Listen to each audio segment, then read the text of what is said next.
వెంటనే ఈ video save చేసుకోండి. రొట్టెలు చేయడం రాని వారికి ఈ వీడియో బాగా హెల్ప్ అవుతుంది. ముందైతే పౌడర్ ఎలా ప్రిపేర్ చేసుకోవాలో చెప్పేస్తాను. 2 కేజీల గోధుమలు, 1 కేజీ సజ్జలు, 1 కేజీ జొన్నలు, 1 కేజీ రాగులు, అలాగే అర కేజీ కొర్రలు. వీటిని 3-4 సార్లు నీట్గా వాటర్ తో క్లీన్ చేసి బాగా ఎండలో ఎండబెట్టేసుకోండి. ఎండిన వీటిని ఒక బౌల్లో వేసి మిక్స్ చేసి ఒక 100 గ్రామ్స్ వరకు సోయాని కూడా యాడ్ చేసుకోండి.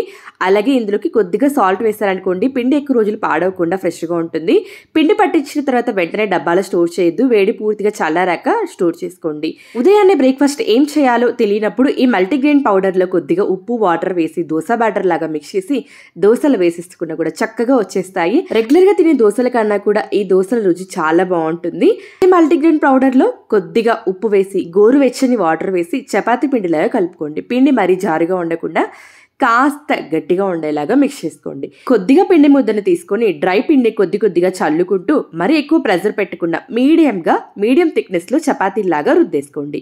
రొట్టెలు చేయడం రాని వాళ్ళు, టైం లేని వాళ్ళు కూడా ఈ విధంగా చక్కగా చేసేసుకోవచ్చు మల్టీగ్రెయిన్ రోటీని. ఈ రోటీలను పిండి కలిపిన వెంటనే చేసేసుకోవచ్చు. పిండి నానాలి అనే అవసరం లేదు, డైరెక్ట్ గా చేసేసుకోవచ్చు. ఈ రోటీ ఆరోగ్యానికి అన్ని విధాలా మంచిది. ఇందులో ఫైబర్ పుష్కలంగా ఉంటుంది, అలాగే ప్రోటీన్ కూడా ఉంటుంది. మజిల్ స్ట్రెంత్ కూడా బాగా యూజ్ అవుతుంది.